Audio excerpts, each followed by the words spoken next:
Igamsung thimpi jing salvah ding Nakong chatmo banga lungset Selung leng nungah bang inampiu NGAILU thipi ngam angaichai election laihin NGAILU atamji Genthei lai gamboi'a kiholmo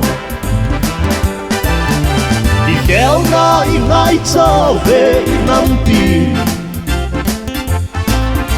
Inamdia Hinkho phalngam angaitai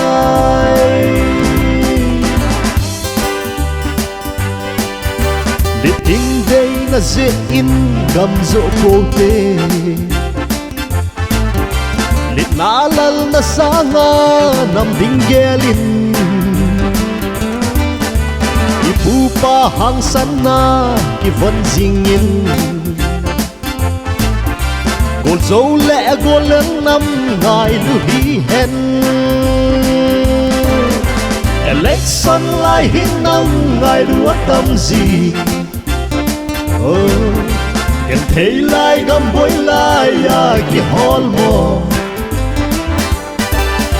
Kikhelna ingaichauve inampin Inamdia Hinkho phalngam angaitai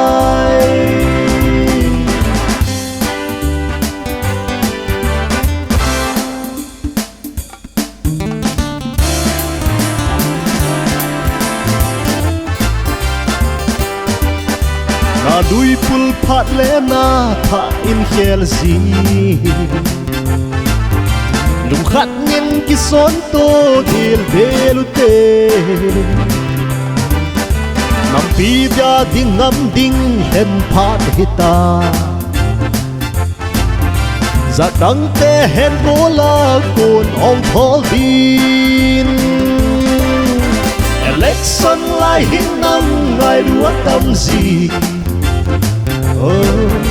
Genthei lai gamboi'a kiholmo